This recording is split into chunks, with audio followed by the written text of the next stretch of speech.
Hey everyone, it's Jack from Cultaholic.com. Adam Bacchidi has been working very, very hard on our new rebrand. If you've seen the new logo and the new look of everything, he's been working really hard on that. And I think it was up until the wee hours of last night. So I got the call. Jack, will you cover Monday Night Raw for me, mate? Yes, Adam. Of course I will. Because I'm your best friend, right, Adam? I'm your best friend, mate? Yeah? Best friend? But how good was Raw, and was it better or worse than the quality of mine and Adam's friendship? There's only one way to find out, and that's by assigning each individual segment a wonderful individual grade. That's right, it's time for Monday Night Raw Graded.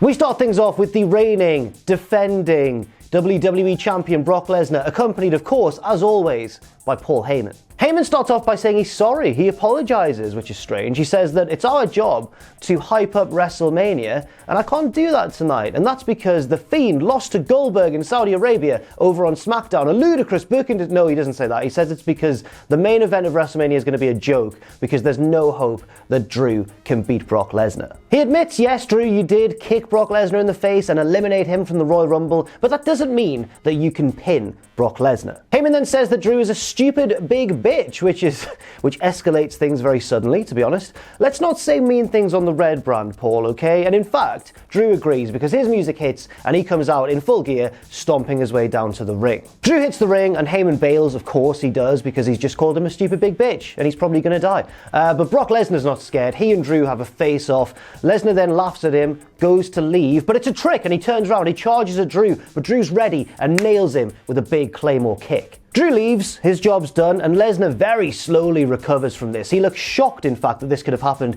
He very slowly recovers, gets to his feet, he's all wobbly, heads up the ramp. Paul's like, are you okay? Are you okay? Brock's like, I'm all right. He gets the title on his shoulder, poses at the top of the ramp, and here comes Drew running out of Gorilla to hit another big Claymore kick on the stage. The crowd chant one more time. Drew obliges because now he's a big fan favorite babyface boy and hits a third Claymore kick, and Brock Lesnar has been decimated to open Monday Night Raw. I'm going to give this opening segment an A-. It wasn't very complicated, but sometimes wrestling doesn't need to be very complicated. It was really, really good. The only thing that I'm worried about is that Drew has looked so dominant here that I'm scared that he's going to lose in about 5 minutes to Brock at WrestleMania. I don't think they'd do that.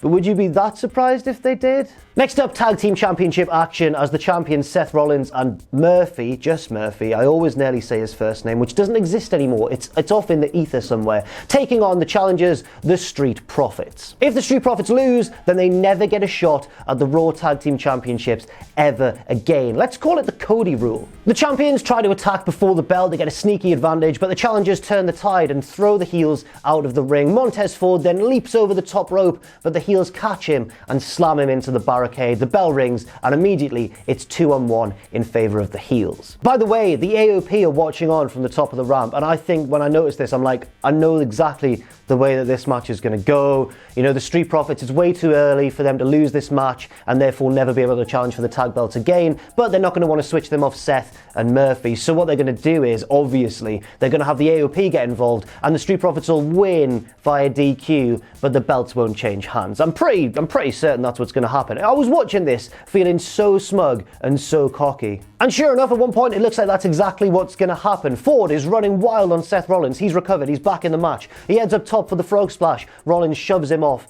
to the outside and then beckons Akam and Razor down the ramp to further beat up Montez Ford. But the referee spots this and he doesn't like it very much, and he's like, Akam and Razor, you're out of here. Everyone loves an ejection in wrestling, don't they? But they don't immediately leave. They stick around to argue with the ref, inadvertently distracting him, and oh my god, here's Kevin Owens coming out from the crowd to give Rollins a big stunner in the middle of the ring, and I'm thinking, whoa, my theory's not looking too good here now, is it? The AOP take off chasing after Kevin Owens through the crowd. Buddy Murphy goes to follow them, I think, but he just gets absolutely obliterated by Angelo Dawkins on the outside, who just destroys him and sends him flying into the timekeeper's area. Back in the ring, Montez Ford's up top, a frog splash on Rollins. 1, 2, 3.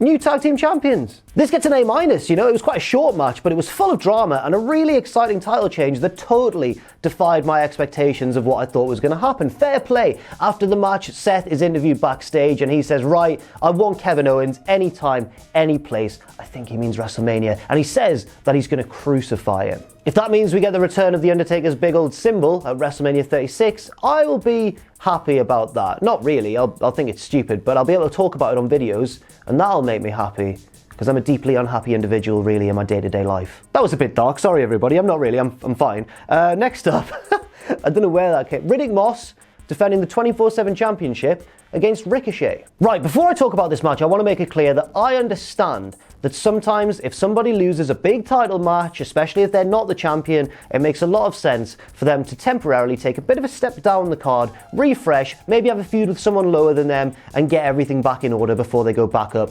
towards the main event scene. That works sometimes, but probably not to this extent. I'm thinking, oh, this is going to be a pretty good match, and maybe Ricochet as 24/7 champion's a pretty good idea, you know, he can do flips and stuff, he can run around the backstage area in a John Morrison parkour sort of fashion. While I'm thinking this, I take my eye off the match, I look back, Riddick Moss is dominating Ricochet. I mean, honestly, barely a minute or two has gone by. Riddick's giving Ricochet a big fall-away slam to the outside. Ricochet's bleeding from the mouth. We go to commercial break. When we come back, Riddick Moss is still very much in control. He is just battering Ricochet, who had a title match against Lesnar just a week ago. But then finally, thankfully, Ricochet does begin to make his comeback, and he's flipping off of Riddick Moss's chest. He's hitting him with big enziguris and everything. And then Riddick Moss just wins with his weird neckbreaker front slam sort of thing. And I'm, yeah, genuinely, Riddick Moss, clean as a whistle, beats Ricochet. I mean, I was surprised. This was actually a pretty fun little match if you knew absolutely nothing about either guy or the wider context of the storylines that are going on in WWE at the minute. But I can't ignore that, and I think this was a horrendous booking decision. I have to give it a D-. I would have given it even lower, but, you know, both men actually did all right in the ring, so that saves it from an even lower grade. And you know what? I'm not against building up a new guy, and Riddick Moss does look very promising, but at the same time, this seems bizarre. This seems really, really bizarre. They could have found anybody on their massively expansive roster to step in and lose this match against Riddick Moss if they wanted to put him over. Why Ricochet? It makes me think that something's going on behind the scenes that we don't know about. That's just speculation, but this was absolutely baffling. And some of you, might be thinking, oh, well, you can't build someone up if you don't take risks and put them over somebody much bigger and better than them. But I'll counter with this argument, right? Ricochet lost to Brock Lesnar in seconds, and that was supposed to build Brock up and remind us all that he's just this unbeatable monster, so that when Drew faces him at Mania, it's all the more dramatic. But now, that win over Ricochet means absolutely nothing, because it turns out that Riddick Moss can also just beat him in pretty short order. So what was the point of any of this? Next up, AJ Styles is out, flanked by Karl Anderson and Luke Gallows, and he's not in a good mood. It's not because he just watched that last match, though. It's because of what happened to him in Saudi Arabia. He says if it wasn't for The Undertaker, he'd be stood here with a beautiful trophy. It was a weird-looking trophy, let's be honest. AJ then rolls footage of actual famous actor Mark Wahlberg warning him not to take the match against The Undertaker. And I thought I was really clever because I was thinking, oh, I'm going to call him Smart Wahlberg on Graded, and I thought this will be really good. And then I checked Twitter, and like everyone else had already thought of that joke before me, so just know that I was one of the many who thought of it as well, okay? Smart Wahlberg, and mine has reasoning as well. Smart Wahlberg because he wants to protect a beloved, a workhorse from an older wrestler who might well beat him. But you know what? Fine. Everyone else is cleverer than me, so there we go. Well done, internet. AJ Styles says that he's going to reject Mark Wahlberg's advice because he believes he is on a collision course with The Undertaker. That's a weird sentence from top to bottom. Styles then says he is going to make an example of Aleister Black, his opponent tonight, just to make a point. Black enters, but then AJ Styles says, oh wait, you didn't read the fine print in our contract for this match. If you want to get your hands on me, you have to take out Karl Anderson first. And I'm thinking, oh, it's like Cody and Wardlow, isn't it? And MJF. It's not, I'm joking. Also, way to make AJ look strong in his preparation for this match against literally The Undertaker at WrestleMania, first losing to Taker from one chokeslam in just a few seconds, and now hiding behind his friends. But anyway, Black manages to beat Anderson in a match that is, let's be honest, probably more competitive than it should have been, and then AJ predictably goes, oh wait, you didn't read the other fine print. You've got to beat Gallows, ha. And now I'm thinking, oh, well, at least Black will look tough because he'll have ran through two guys to get to AJ. At least it keeps him strong when AJ eventually beats him. But that's not what happens at all. Gallows just batters Aleister Black and then gets DQ'd for stomping him too much in the corner. Great. Then the OC hit the Magic Killer on Aleister Black, and AJ finally gets in the ring. And he's just toying with Aleister Black. He's toying with him as if Black's just gone 12 rounds with Tyson Fury, or 1 round with Riddick Moss. And after a spell of easy domination, AJ Styles hits the phenomenal forearm and then pins Aleister Black with his hands planted over his chest, like what The Undertaker does, guys. I've got to give this a D, man. It was a very, very frustrating segment. I don't think it really helped anybody. It didn't help Aleister Black, it didn't help AJ Styles, and it won't help The Undertaker because he's not facing, you know, a really feared and technically skilled opponent at WrestleMania. Unless they do, I mean, there is still time, there's still a few weeks, but for now, this segment was bad in my opinion. It gets a D grade, and also it was long. It really just sapped all the momentum out of the show. And because of that, the next segment suffered, and this should have been a highlight of the show. This should have been a really personal encounter between Ruby Riott and Liv Morgan, with Sarah Logan as the special guest referee. And you know, they go for it, they really try, but the crowd just aren't into it, and I think there's two reasons for that. One,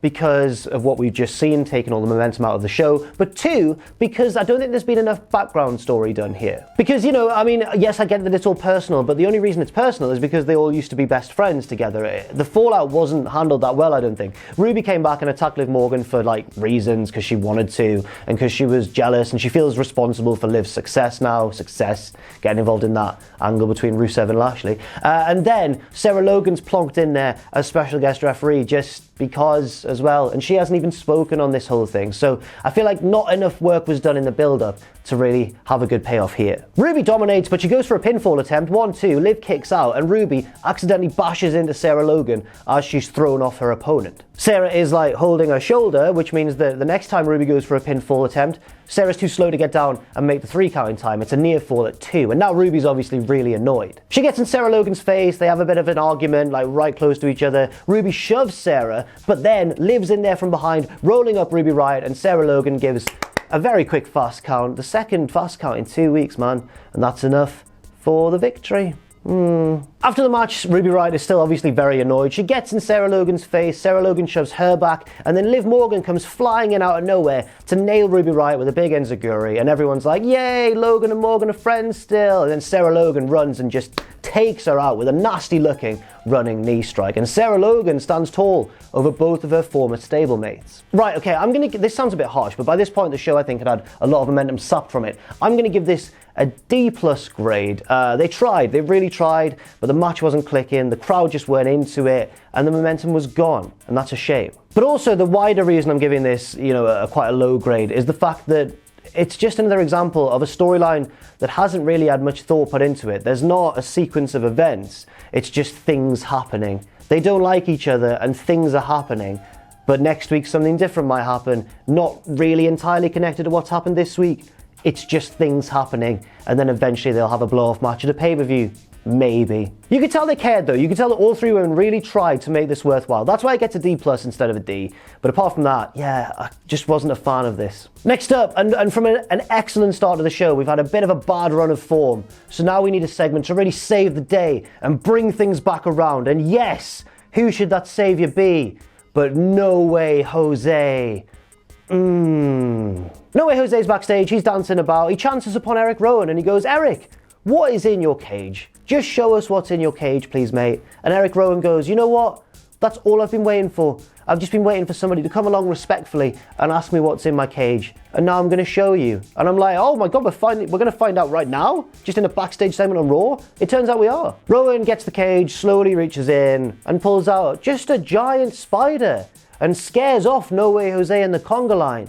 And I'm not saying the spider was fake, but no, the spider was real. Let's just get to the grade. It gets a D. It gets a D because the spider was, I mean, I'm not an expert. It might have been real, but it looked a bit robotic or like a toy, one of the two. The spider was cool. It really wasn't cool. But the main reason I'm giving this a low grade is because they've built this up for like months now, and then it gets revealed like that. It felt very, very underwhelming, and I don't understand why they did it. Part of me actually thinks that they revealed it in this way because they're sick of it, and they're like, right, let's just reveal what the pet is, and that's the end of it, and he doesn't need to bring out the cage anymore. And if the cage disappears in the near future, don't be surprised. That's all I'm saying. Next up, Shayna Baszler versus Kairi Sane. This was meant to be Shayna Baszler versus Asuka, but unfortunately Asuka picked up, I think, a wrist injury earlier on, so she can't compete in this match. But Kairi Sane's stepping in and That's not too bad. They've had some intense clashes before. This one wasn't as intense because Kairi's really not the focus of the story here.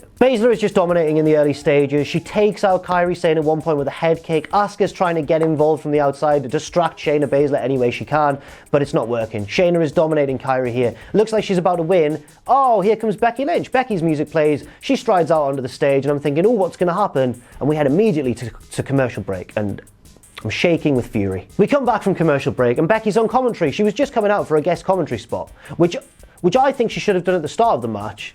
And I don't know why they did it in this weird little way. It was strange. Maybe it was to just get Becky a pop when she came out midway through the match. I don't know. It was an odd one for sure. We do cut to commentary though, and she is sat there wearing Lawler's crown, which is a good thing. That's just a good thing. It looks good on her, looks better than it does on Lawler, which they mention on commentary.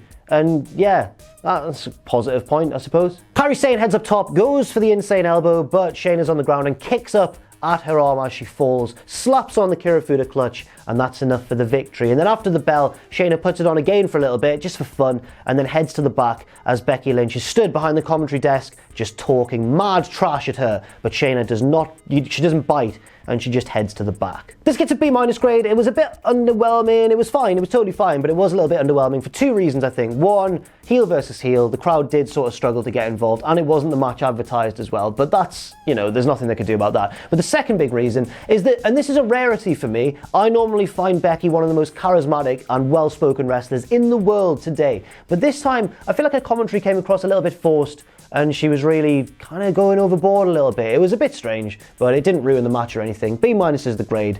It was better than the previous stuff that we'd seen for the past hour of the show. Next up, I think my favourite match of the night actually, Rey Mysterio and Humberto Carrillo taking on the team of Andrade and Angel Garza. This should be good on paper, and it was in reality. How nice. This is a really fun match, and it gets quite a lot of time as well. And the first thing I noticed is what a wicked team Andrade and Angel Garza make. Angel Garza is obviously really talented, but really playful and cheeky and cocky, and that makes Andrade, by contrast, seem really intense and vicious. I really liked the dynamic here. But the babyfaces do win. Rey hits a double 619, so a 1,238 on both men. He takes out Garza outside the ring. Back in the ring, Andrade's flat on his back, and Humberto Carrillo squashes him with a lovely big moonsault and picks up the big feel-good victory. This gets a B+, not much to report here. It was a fun match towards the end of the show, and I'm just really enjoying this whole little collective of storylines interweaving between all four men. Hopefully, it leads to a big multi-man match at WrestleMania where they can all cut loose on each other. Zelina Vega was good too in her managerial role in this match. I forgot to mention that. I'll give her props. She was very good here, as she always is. And finally, the main segment of the night, as Beth Phoenix hits the ring to give us an update on Edge's condition. She gets the mic, she talks for about 1.5 seconds, and here comes Randy Orton to cut her off, and everybody is very worried. Randy offers her a hug, she turns it down. He offers her a handshake, she turns it down. It's very awkward, deliberately so. It's really good. Beth calls Randy a son of a bitch and starts to cut a promo on him, but he just gets right in her face and seems so intimidating. But Beth Phoenix is Beth Phoenix. She's a badass, and she stands her ground. Orton says, don't worry, Beth. Edge will never wrestle again. Let's just put that to bed right now. He's never going to come back and wrestle again. And I'm finally going to reveal why I did what I did. He tells a story about when he was 19 in 1999 and his father took him to a WWE house show in his hometown, and they went along, and obviously backstage Bob Orton is mingling with the superstars, and Edge comes over, shakes his father's hand, and his father says, this is my son Randy, he wants to be a wrestler one day. And Randy looks at Edge, and Edge says to him, with all the sincerity in the world apparently, according to Randy, good luck, maybe I'll see you down the line. And lo and behold, that did happen. They went on to feud, they went on to team together, and Orton says that when he was in a dark place in his life, it was Edge who reached down and pulled him back up again. And Orton says after that dark period of his life, he was able to have a family,